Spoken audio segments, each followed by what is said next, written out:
Madam வணக்கம். Madam வணக்கம். Iravatham TV YouTube channel நேயர்கள் அனைவருக்கும் என் அன்பார்ந்த வணக்கத்தை தெரிவித்துக் கொள்கிறேன். இன்றைய தினம் அகில பாரத வீரமங்கை வடிவு மல்லத்தி மகளிர் அதிகார அமைப்பு ஒரு அற்புதமான ஒரு சமூக பற்றாளர் அவர்களை செயல்பட்டுக்கிட்டு இருக்காங்க. இந்த அமைப்பு ரீதியாக நிறைய விஷயங்களை முன்னெடுவம் கொடுத்து பெண்களுக்கு முக்கியத்துவம் கொடுத்து வேலை வாய்ப்புகளை உருவாக்கி கொடுக்கும் ஒரு சமூக பற்றாளராக ஒரு சிறந்த வீரமங்கையாக களமாடிக்கிட்டு இருக்கிறாங்க. அவங்கள தான் இன்றைக்கி நம்ம சந்திச்சிருக்கிறோம். ஐராவதம் மீடியா சார்பாக அவர்களுடைய இல்லத்தில் சந்திச்சிருக்கிறோம். ஒரு மற்றற்ற மகிழ்ச்சி. அவங்கள்ட்ட ஓரிரு வார்த்தைகள் கேள்விகள் கேட்கலாம். தேவேந்திர குல வேளாளர் மக்களுக்கு ஒரு முக்கியத்துவமான கேள்விகளை கேட்கலான் இருக்கிறோம். மேடம் வணக்கம். மீண்டும் வணக்கம். மீண்டும் அன்பான வணக்கத்தை தெரிவித்துக் கொள்கிறேன். உங்களை சந்தித்ததில் மற்றற்ற மகிழ்ச்சி.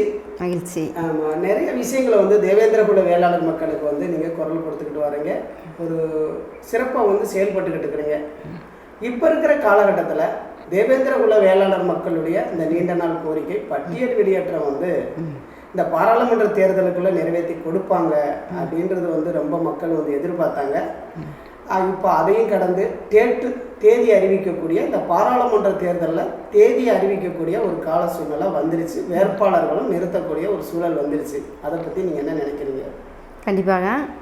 இப்போ நீங்கள் கேட்டது பட்டியல் வெளியேற்றம் நமக்கு கிடைத்திருக்க வாய்ப்பு அதிகமாக இருந்தது. இருந்தாலும் கால சூழ்நிலைகள் காரணமாக அந்த பட்டியல் வெளியேற்ற இது கொஞ்சம் தள்ளி போயிட்டே இருக்குது. ஏன்னா நம்ம மத்திய அரசு நமக்கு எல்லாமே அறிவித்தாங்க. ஆனால் அது தமிழ்நாடு அரசை போய் சந்தித்து அதற்கான வழிமுறைகளை நாம் தேடவில்லை. நம்முடைய தேடல் இல்லை என்பது தான் என்னுடைய ஒரு குற்றச்சாட்டு மாதிரி தான் அதை நான் சொல்கிறேன். நம்ம அனைவரும் ஒற்றுமையாக இருக்கோம் அப்படின்னு நினைக்கிறோம். ஆனால் அந்த நம்மிடம் அந்த ஒற்றுமை இல்லை. தனித்தனியாக சங்கங்களாக தனித்தனியாக பிரிந்து ஒரு செயலை நம்ம செய்து கொண்டிருக்கிறோம். மத்திய அரசுக்கு எவ்வளோ அழுத்தம் கொடுத்தோமோ அந்த அழுத்தம் தமிழ்நாடு அரசுக்கு நாம் கொடுக்கவில்லை என்பதுதான் என்னுடைய ஒரு நீங்கள் சொல்கிற கருத்து. தேவேந்திர குல வேளாளர் அரசாணைக்கு முக்கியத்துவத்தை கொடுத்தது போல பட்டியல் வெளியேற்றத்திற்கு ஒரு பாரத பிரதமரையோ இல்லை அமித்ஷா அவர்களையோ நேரடியாக டெல்லிக்கு சென்று நம்ம சமூகம் சார்ந்த அமைப்புகளாக இருக்கட்டும் கட்சிகளாக இருக்கட்டும் வலியுறுத்தலை அப்படின்றது ஒரு குற்றமாக ஒரு குறையாகவும் அதை எடுத்து சொல்லியிருக்கிறீங்க. கண்டிப்பாக பாரத பிரதமரை சந்திச்சிருக்கணும். அது நம்ம மக்கள் இது வரைக்கும் சந்திக்காமல் இருக்கிறாங்க. ஆனால் அதுக்கான சூழலை சந்திக்கணும்னு தான் சொல்லிக்கிட்டு ஒழிச்சு அதை நிறைவேற்றலை. கண்டிப்பாக. ஏன்னு அப்படி சொல்கிறேன்னா, இப்போ நான் நரேந்திரன், நீங்கள் தேவேந்திரன் அப்படின்னு மிக சிறப்பாக நம்முடைய பண்பாட்டை எடுத்து குறிச்சார். நம்முடைய கலாச்சாரத்தையும் கூறினார். ஆனால் நம்ம யாருமே நேரில் பார்க்கலன்றத விட ஒரு நன்றி அறிவிப்பு நிகழ்ச்சி கூட நம்ம ஒரு வால் போஸ்ட் கூட நம்ம எங்கேயுமே ஒட்டலை. அதுவுமே ஒரு குறையாகத்தான் நான் நினைக்கிறேன். நீங்கள் அப்பெல்லாம் குறையாக நினைக்கக்கூடாது. ஏன்னா ஒரு பாரத பிரதமர் நரேந்திர மோடிஜி அவர்களை இன்னைக்கு குல கடவுளாக கூட கண்டிப்பாக குல தெய்வம் மல்லர்குடி மக்கள் குல தெய்வமாக கூட நினைக்கிற ஒரு சூழல் வந்துருச்சு. இன்னைக்கு தமிழகத்தில் பாரதிய ஜனதா கட்சி எதுவுமே இல்லாத ஒரு சூழல் இருந்தது. அது உங்களுக்கும் தெரியும். ஆனால் இன்றைக்கு எந்த அளவுக்கு அது வேறுண்டு ஒரு ஆலமரம் போல விருட்சகமாக வளர்ந்துருக்குண்டா அதற்கு உறுதுணையாக இருந்து தண்ணி ஊற்றியவர்கள், மேலே ஏற்றுறதுக்கு ஏணிப்படியாக இருந்தவர்கள் இந்த மருதநலத்து மல்லர்குடி மக்கள், தேவேந்திர குல வேளாளர் மக்கள் தான். அதனால் அவங்களுக்கு துணையாக இல்லை அப்படின்றது மட்டும் நம்ம இல்லை. நம்ம துணையாக இருந்ததுனால தான் 4 தொகுதியில் சட்டமன்ற தொகுதியில் வெற்றி பெற்றாங்க. இன்னும் நமக்கு அவங்க துணையாக இருக்கப்பட வேண்டும்.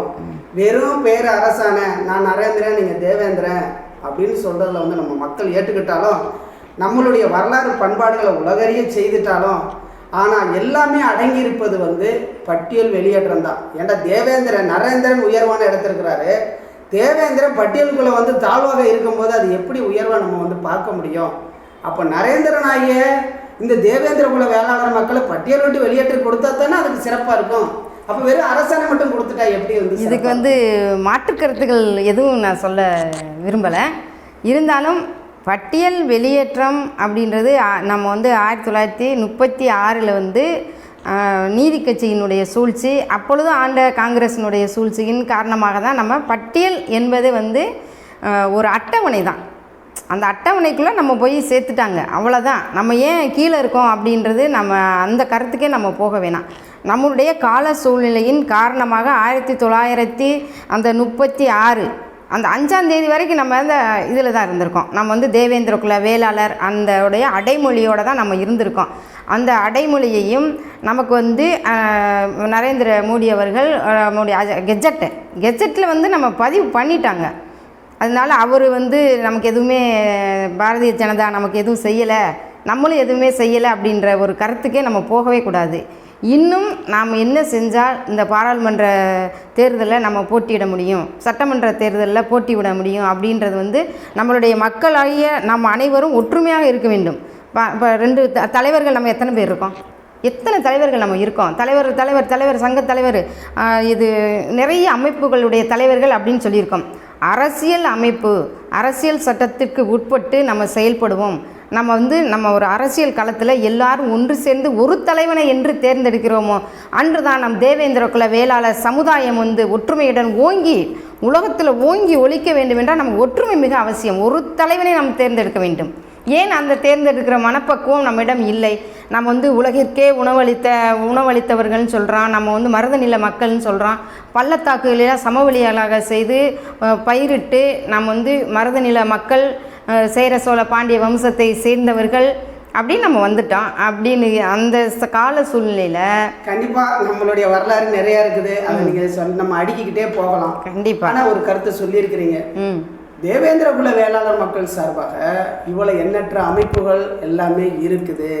ஆனால் ஏன் தேவேந்திர குல வேளாளர் மக்கள் சார்பாக ஒரு ஸ்டாண்டர்டு, ஒரு நிலையான, ஒரு சமூகம் சார்ந்த ஒரு தலைவருக்கு முக்கியத்துவம் கொடுத்து ஒரு தலைவரை வந்து தேர்ந்தெடுக்க முடியாத சூழலில் இருக்கிறாங்களா? இத்தனை அமைப்புகள் இருக்கிறாங்க அப்படின்றது வந்து ஒரு குற்றம் சாட்டி இருக்கிறீங்க.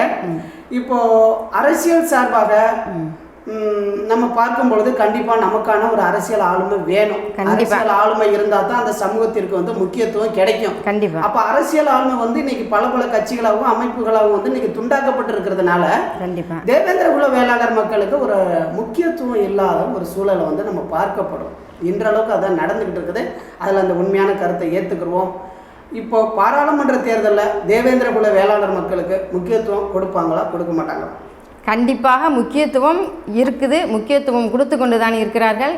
அதுக்கு தகுந்தாற்படி நம்முடைய தலைவர்கள் இன்னும் முன்னிணைப்புடன் செயல்படலைன்றது என்னுடைய வருத்தத்தை நான் தெரிவித்துக் கொள்கிறேன். ஏன்னா ஒவ்வொருத்தவங்களும் ஒவ்வொரு பாதையில் தான் போயிட்டுருக்காங்க. நம்ம தேவேந்திர குல வேளாளர் சமுதாயத்தை நம்ம ஒற்றுமையாக ஒன்றிணைத்து செல்வோம் அப்படின்ட்டு இன்னும் யாரும் போகலை. அரசியல் கட்டமைப்பு இன்னும் சரியாக வரல. இப்போ சட்டமன்றத்துலலாம் எம்எல்ஏக்கள்லாம் இருக்காங்க. இப்போ நம்ம எம்எல்ஏக்கள் இருக்காங்க. இன்னும் நம்ம அந்த எம்எல்ஏக்கள்லாம் என்ன செய்யணும், வெளியே வரணும். அவங்க வரமாட்டாங்க. ஏன் பொது தொகுதிக்கு அவங்க பொது தொகுதி அந்த மாதிரி போட்டிடுற அந்த மாதிரி இதில் தான் நிற்கிறாங்க. அவங்களும் பயப்படுறாங்க. நம்ம தேவேந்திர குல வேளாளர் அது சட்டசபையில் குரல் கொடுக்கலாம்ல, நீங்கள் அதையும் அவங்களுக்கும் வாங்க. நம்மகிட்ட ஒற்றுமையிலே என்று சொல்கிறதுக்கு இது சட்டமன்றத்தில் எம்எல்ஏவாக போயிருக்கவங்களாம் நமக்காக குரல் கொடுக்கணும். ஏன் அவங்க இன்னும் குரல் கொடுக்க மாட்டாங்க அப்படின்னு இந்த கேள்வியெல்லாம் நமக்கு நாமே தான் கேட்டுக்கிட்டே இருக்கோம். நம்முடைய தலைவர்கள் கண்டிப்பாக சிந்தித்து செயல்பட வேண்டும். நம்முடைய இளைஞர்கள் அரசியலுக்கு கட்டாயம் வர வேண்டும். இளைஞர்கள் அனைவருமே இப்போ ஏதாவது நம்ம ஒரு நிகழ்ச்சி நடத்துகிறோம்னா நம்ம அதே வந்தவங்க தான் வந்துக்கிட்டு இருக்கோம். ஏன் இளைஞர்கள், எழுச்சி மிகு இளைஞர்கள் எப்படி நம்முடைய இமானுவேல் சேகரனார் அவர்களுடைய நிகழ்ச்சிக்கு எவ்வளோ இதாக கம்பீரமாக நீங்கள் வர்றாங்க. அதே மாதிரி அரசியல் அமைப்புக்கும் அரசியல் செயலுக்கும் நம்ம அனைவரும் இணைந்து அரசியலுக்கு வர வேண்டும். அரசியல் என்பது ஒரு சாக்கடைன்னு சொல்கிறாங்க. அரசியல் என்பது நம்முடைய பரம்பரையை எடுத்து சொல்லும் வீரம். அரசாட்சி தான் அரசியல். இதை வந்து நம்ம எல்லாரும் ஆணித்தனமாக நம்ம எப்படியாவது அரசியலுக்குள்ளே நுழையணும், தனித்து நிற்கணும். நம்ம ஏன் இப்போ பாராளுமன்ற இதுக்கு நம்ம ஒரு 4 பேர் தனித்து நின்று ஒரு தலைவர்களே இருக்கிறாங்கன்னா அந்த தலைவர்களே நம்ம ஒரு தனித்தனியாக நம்மளை நிறுத்தலாம். அந்த கெப்பாசிட்டி இருக்குது. தலைவர்கள் பெயர்களை நான் சொல்ல விரும்பவில்லை. இந்த பாராளுமன்ற தேர்தலில் என்னுடைய தேவேந்திர குல வேளாளர் சமுதாயத்தை சேர்ந்த இவரைத்தான் நான் இந்த இடத்துல நிற்க வைப்பேன், ஆணித்தனமாக நான் நிற்க வைப்பேன் அப்படின்ற ஒரு தலைவர்களுக்குமே அந்த எண்ணம் வரவே மாட்டுது. ஏன் வரமாட்டுது? நீங்கள் மட்டும் இருந்தால் போதுமா? பிற கட்சிகள் பெயர் சொல்ல நான் விரும்பவில்லை. பிற கட்சிகள் வந்து அப்படியே கட்டுக்கோப்பாக வச்சுருக்காங்க. இன்றைக்கி தலைவன் உட்காருறாங்க, எந்திரினா எந்திரிக்கிறாங்க, இதை பேசாத அப்படின்னு கற்றுக் கொடுக்கிறார்கள். நம்மிடம் அந்த கற்றுக் கொடுக்கும் தன்மை இல்லை. நம்ம தான் கற்றுக் கொடுத்தோம். ஆனால் இன்று நம்ம வந்து அந்த நிலைமையிலிருந்து மாறி இருக்கிறோம். ஏன்னா எந்த தலைவர்கள் போற்றப்படுகிறார்களோ, உலகத்துக்கு ஃபுல்லாக தெரிஞ்ச தலைவர்கள் இருக்கிறார்களோ அவர்கள்தான் இதை பற்றி சிந்திக்க வேண்டும். நம்மளாம் சமூக ஆர்வலர்கள் எத்தனையோ செயல்பாடுகளையும் மக்களுக்காகவும் சமூகத்துக்காகவும் நம்ம செஞ்சுக்கிட்டே இருக்கோம். நம்மளை வெளிக்கொண்டு வர வேண்டிய கடமை நம்முடைய தலைவர்களுடைய கையில் தான் இருக்கிறது. அவர்கள்தான் இதை நல்லா உற்று நோக்கி கவனிக்க வேண்டும். இல்லை, அருமையான ஒரு கருத்து சொல்லியிருக்கீங்க. இது வந்து வேளாளர் மக்கள் வந்து பாரதிய ஜனதாவுக்கு ஒரு நன்றி உள்ள சமூகமாக தான் நம்ம இருக்கணும். ஏன்னா பாரத பிரதமர் நம்மளுடைய வரலாறு, பண்பாடு, கலாச்சாரம் அனைத்தையுமே இன்னைக்கு உலகறிய செஞ்சிருக்கிறாரு. தேவேந்திர குல வேளாளர் மக்கள் யாருண்டா இன்னைக்கு வந்து வலைதளத்தில் தட்டி பார்க்குற அளவுக்கு நம்மளுடைய பெருமையை பற்றி பேசியிருக்கிறாருன்னு சொல்லிட்டு அந்த நன்றி விசுவாசத்தில் அவங்க துணையாகத்தான் இருக்கிறாங்க. ஆனால் இப்பொழுது பார்க்கும் பொழுது நீங்கள் சொல்கிற கருத்து தான் இன்னைக்கு வந்துக்கிட்டு இருக்கு. ஏன்னா பட்டியல் வெளியேற்றம் தான் எங்களுடைய முக்கியமான கோரிக்கை, மகத்தான கோரிக்கை. கண்டிப்பாக இது சமூகத்துடைய கோரிக்கை அப்படின்றத வந்து இன்றைக்கி ஒட்டுமொத்தமாக வந்து வலியுறுத்தி இருக்கும்போது அந்த பட்டியல் வெளியேற்றத்தை பற்றி தமிழகத்தில் இருக்கிற பாரதிய ஜனதா கட்சியும் இது வரைக்கும் வாயே திறக்கலை. அந்த பட்டியல் வெளியேற்றத்துக்கு எந்த ஒரு முகாந்தரத்தையும் அவங்க பேசாமல் இருக்கிறாங்க. இந்த பாராளுமன்ற தேர்தல் வரும்போது கூட நாங்கள் வந்து தேவேந்திர குல வேளாளர் மக்களுக்கு வந்து நாங்கள் தமிழகத்துக்கு வந்து பரிந்துரை செய்ய அனுப்பியிருக்கிறோம். கண்டிப்பாக நாங்கள் வந்து இப்போ வந்து வாக்குறுதி கொடுக்குறோம். நாங்கள் இந்த பாராளுமன்ற தேர்தல் எங்களுக்கு எங்களுக்கு தேர்ந்தெடுங்க, உங்களுக்கு பட்டியல் வெளியேற்றத்தை நிறைவேற்றி கொடுன்னு சொல்லி ஒரு வார்த்தை சொல்கிறது கூட முடியலையே. அப்படி இருக்கிற சூழ்நிலையில அப்ப நீங்க சொல்ற கருத்தை தான் வந்து இன்னைக்கு வந்து மக்கள் வந்து அதை வந்து இன்னைக்கு வலைதளம் ஃபுல்லாவே எல்லாமே வலைதளத்துல கமாண்ட்ல இருந்து நேரடியா இருந்து பெரிய நபர்கள்ல இருந்து அறிவாளிகள்ல இருந்து கற்றறிஞர்கள் வந்து சான்றோர் வரைக்கும் இன்னைக்கு அதான் சொல்றாங்க. சமுதாயத்துல இவ்வளவு ஆன்றோர்கள் சான்றோர்கள் படித்தவங்க பெரிய பெரிய தொழிலதிபர்கள் இருக்கிறாங்க. நம்ம சமுதாயம் சார்ந்து ஒரு டிஸ்ட்ரிக்ட்டுக்கு ஒரு தொகுதியிலையும் ஒரு மக்களை வந்து நிறுத்துங்க. நம்ம சமுதாய மக்களுடைய ஓட்டு நம்ம சமுதாயத்துக்கு உழுகட்டும். அப்பைண்டாலும் மற்ற கட்சிகளுக்கு பயம் வரும் அப்படின்றது வந்து இன்னைக்கு சொல்றாங்க. அப்ப தலைமைகளுக்கு முக்கியத்துவத்தை கொடுத்து இன்னைக்கு மக்கள் வந்து யோசிச்சுக்கிட்டு இருக்கிறாங்க. அப்ப அந்த தலைமைகள் முக்கியமான அந்த கட்டமைப்பை உருவாக்குவதற்கான ஒரு போல்ட்டான கருத்தை உருவாக்குவதற்கான ஒரு சூழலை வந்து தலைமைகள் கையில் எடுக்கு சொல்லிட்டீங்க. இப்போ பாரதிய ஜனதா மட்டும்தான் அந்த கட்டமைப்பை கொண்டு வரணுன்றதே கிடையாது. நம்முடைய சமுதாயத்தில் வந்து அனைவருமே ஒவ்வொருத்தரும் ஒவ்வொரு கட்சியில் இருக்காங்க. அவங்களுக்கு பிடித்தமான திமுகவில் இருக்காங்க, இது ஏடிஎம்கேயில் இருக்காங்க, இன்னும் நிறைய எல்லா கட்சிகளிலுமே நம்மளுடைய தலைவர்கள் இருக்காங்க, எம்எல்ஏக்கள் இருக்காங்க, அமைச்சர்கள் இருக்காங்க. அவங்க கூட இப்போ என்ன அப்படின்னா பிற்பட்டோர் நலத்துறை அமைச்சர்களாகத்தான் அப்படியெல்லாம் போகிறாங்க. அவங்களாம் ஒரு கட்டமைக்கணும். பாரதிய ஜனதா மட்டும் நம்ம குறை சொல்லவே முடியாது. ஒரு ஆளுமை வேணும் என்றால் அனைத்து கட்சிகளில் நின்று ஜெயிச்சிருக்காங்க பார்த்தீங்களா, அவங்களாம் இன்றைக்கி வெளியே வரணும். இப்போ ஜெயித்த எம்எல்ஏவோ அமைச்சர்களோ நம்ம இனத்தை, நம் தேவேந்திர குலத்தை சேர்ந்த நம்முடைய இப்போ சட்டமன்றத்தில் இருக்கிறவங்க யாருமே குரல் கொடுக்கவே இல்லையே. குரல் கொடுக்க பயப்படுறாங்க. ஏன் பயப்படுறாங்கன்னே தெரில. ஏன்னா நமக்கு எப்படியோ நம்ம ஜெயிச்சிட்டோம், நம்ம வளரணும், நம்ம சமுதாயத்துக்கு போனால் நம்மளை கீழே இறக்கிடுவாங்களோ, அந்த சமுதாயத்துக்கு போனால் நம்மளை கீழே இறக்கிடுவாங்களோ அப்படின்ற ஒரு பண்பு வந்து எல்லாத்துக்கும் வந்துடுது. கண்டிப்பாப்பா பணம் தான் முக்கியம்ன்ற கருதக்கூடிய ஒரு சூழலையும் ஒரு சிலர்கள் வந்து அதை தயார்படுத்துறதுனால மக்கள் வந்து ஒரு விரக்தியான ஒரு சூழல் வந்து வந்துகிட்டு இருக்குது. கண்டிப்பா அப்படிப்பட்ட நபர்களை வந்து பணத்துக்காக சமூகத்தினுடைய கோரிக்கைக்கு முக்கியத்துவம் கொடுக்காம பணத்துக்காக வந்து இந்த சமூகத்தை வந்து அடமானம் வைக்கலாம் என்று நினைத்தார்கள் என்றால் அவர்களை வந்து அந்த சமூகம் வந்து கண்டிப்பா புறந்தள்ளும். சமூகம் வந்து எதை நோக்கி போகுதோ சமூகத்தோட போங்க, ஒற்றுமையா வருங்க. ஒரு கட்சிக்கு சப்போர்ட் பண்ணுங்க, எல்லாரும் ஒற்றுமையா கூட சப்போர்ட் பண்ணுங்க. ஆனா சமூகத்தினுடைய கோரிக்கை நீங்க நிறைவேற்றுறீங்களா, வாக்குறுதி கேட்டுட்டு சப்போர்ட் பண்ணுங்க, வேணான்னு சொல்லலை. அதை விட்டுட்டு தனித்தனியாக நம்ம வந்து ஒரு அந்தந்த கட்சிகளுக்கு கொடுக்கும்போது இந்த சமூகத்தை மீண்டும் வந்து ஒரு 20 வருஷத்துக்கு பின்னோக்கி செல்லக்கூடிய ஒரு சூழலை வந்து உருவாக்கக்கூடிய ஒரு சூழல் உருவாகும். இதை வந்து மக்கள் வந்து புரிந்து செயல்பட வேண்டும். நமக்கான பட்டியல் வெளியிடத்துக்கு அதிகாரம் கொடுப்பவர்களுக்கு கண்டிப்பாக நம்மளும் வந்து ஆதரவு கொடுக்கலாம்.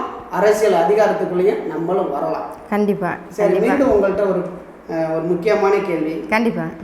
நம்ம சமூகத்தில் வந்து உதித்த வீரமங்கள் இந்த இது இன்னைக்கு பார்த்தோம்னா மாவீரர் சுந்தரலிங்கனார் குடும்பம் அவர்களோட தன்னுடைய உயிர் தியாகத்தை செஞ்சு முதல்ல தற்கொலை படையாக உருவெடுத்த அந்த வீரமங்கைக்கு சிலை இல்லை. வீரமங்கை வடிவு மல்லத்தியை பற்றி நீங்கள் கேட்குறீங்க. மிக அருமையான ஒரு கேள்வி. அவங்க வந்து தன் தாய் மாமாவுடன் சேர்ந்து வந்து அந்த ஆங்கிலேயர் ஆட்சியப்போ அந்த குடவுனில் வந்து விழுகிறாங்க. அந்த மருந்து வெடிமருந்து குடங்கில் வந்து அது மட்டும் அவங்க விழுகலை. அரசியல் சூழ்ச்சியில் வந்து நம்ம சுந்தரலிங்கனாரை ஒரு தடவை தேடி வர்றாங்க. அப்போ தேடி வீட்டுக்கு வர்றாங்க. அப்போ இந்த இவனுங்களை விரட்டணும், எப்படி இவங்களை விரட்டுறது, இவ்வளோ வீட்டை வந்து நெருங்கிட்டாங்க, நம்ம வீட்டை நெருங்கிட்டாங்களே, இப்படி இவங்களை எப்படி விரட்டுறது அப்படின்றத ஒரு 5 செகண்டு தான் அவங்க யோசிச்சிருக்காங்க. அந்த வீர மல்லத்தி வடிவு மல்லத்தி அவர்கள் எப்படின்னா, ஒரு வேப்பந்தலையை பிடுங்கி மஞ்சளை அரைச்சி வாசலில் ஃபுல்லாக தெளித்து விட்டுட்டு வேப்பந்தலையை மேலே இப்படி சொருகி விட்டுட்டாங்க. அப்போ அம்மை போட்டுட்டா உள்ளே எவனுமே வர முடியாது. அவ்வளோ ஒரு அறிவு சார்ந்த நம்முடைய பெண்மணிகள் வந்து இருந்திருக்காங்க.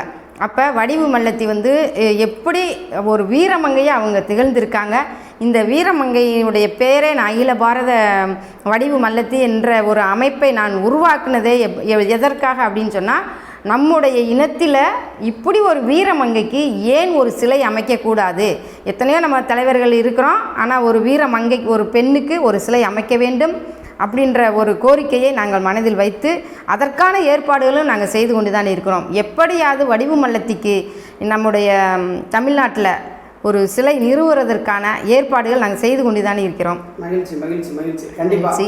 ஏண்டா இந்த நாட்டிற்காக பாடுபட்டு தியாகம் வீர மாவீரர் சுந்தரலிங்கர் குடும்பர் அவர்களும் இந்த வடிவு மல்லத்தி அவர்கள் வந்து தன் உயிரை நீத்து இந்த நாட்டிற்கு தியாகம் செஞ்சு மக்களுக்காக பாடுபட்ட தியாக செம்மல்கள்.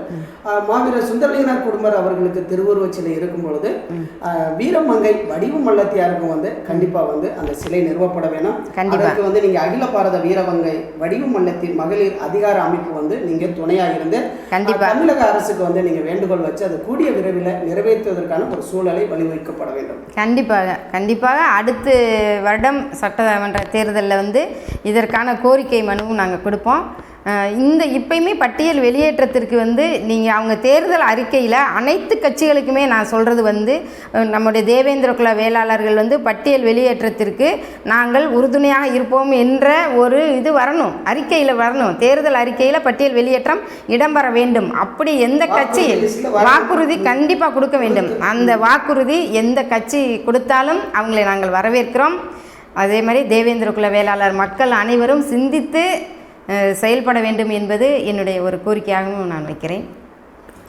மகிழ்ச்சி. அருமையாக வந்து ஐராவதம் மீடியா சார்பாகவும் இந்த நேயர்களுக்கு வந்து நிறைய கருத்துக்களை வந்து நீங்கள் முன் வச்சிருக்கீங்க.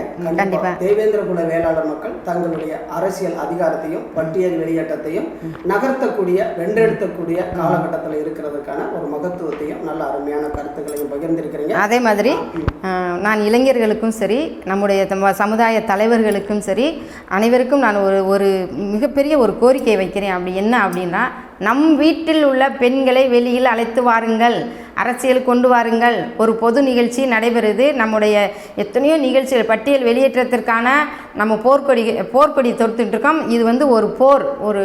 இப்போ நம்ம அரசியல் யாருக்கு ஓட்டு போட போகிறோம், யாருக்கு என்ன செய்ய போகிறோம், அந்த அரசியல்வாதிகள் நம்ம பாராளுமன்றத்தில் வந்து நம்ம அமைச்சருக்கு நிற்க போகிறாங்களா, எம்எல்ஏக்கள் நிற்க போகிறாங்களா அப்படின்ற கோரிக்கைகள்லாம் நம்ம எண்ணத்தில் ஓடிக்கொண்டு தான் இருக்கிறது. இதெல்லாம் வென்றெடுக்க வேணும்னா பெண்கள் வெளியில் வாருங்கள். நம்ம அமைப்பில் உள்ள தேவேந்திர குல வேளாளர் அமைப்பில் உள்ள பெண்கள் அனைவருமே வெளியில் கொண்டு வரதுக்கு ஆண்கள் தான் துணையாக நிற்க வேண்டும். பெண்களாகிய நாங்கள் உங்கள் வெளியில் விட்டுட்டோம், ஆனால் ஆண்களாகிய நீங்கள் பெண்களை வெளியில் கொண்டு வர வேண்டும். அரசியல் களத்தில் குதிக்க வேண்டும். ஒவ்வொருத்தரையும் ஒவ்வொரு மல்லத்திகளையும் அமைச்சர்களாகவும் எம்எல்ஏக்களாகவும் பார்த்து அவங்களுக்கு வந்து ஒரு உறுதுணையாக இருக்கணும் என்பதுதான் என்னுடைய கோரிக்கையை வைக்கிறேன். நான் ரொம்ப மகிழ்ச்சி, சந்தோஷம். கண்டிப்பாக பெண்களையும் வந்து முக்கியத்துவம் பங்கெடுக்க வைக்கணும். அரசியலுக்குள்ளேயும் அதிகாரத்துக்குள்ளேயும் வர வைக்கிறதுக்கான அவங்களையும் கிளம்பிறக்கணும். பொது சமூகத்தில் வந்து பெண்கள் வந்து கலந்து கொள்ளும் போது தான் அது ஒரு பேசும் பொருள் ஆகும் அப்படின்றது தெளிவாக வந்து கொடுத்துருக்கீங்க. மற்ற மகிழ்ச்சி. உங்களை சந்தித்ததில் பெருமிதமாக இருக்குது. ஐராவதம் மீடியா சார்பாக உங்களுக்கு வாழ்த்துக்கள். உங்களுடைய வெற்றி பயணம், இந்த சமூக பயணம், இந்த வீரமங்கை பயணங்கள் வந்து உங்களுக்கு வெற்றி பெற வாழ்த்துக்கள். நன்றி, வணக்கம். கொடான கொண்டிய நன்றி. இந்திரனை வணங்கி உங்களுக்கும் மீண்டும் என்னுடைய அன்பான வணக்கத்தை தெரிவித்துக் கொள்கிறேன்.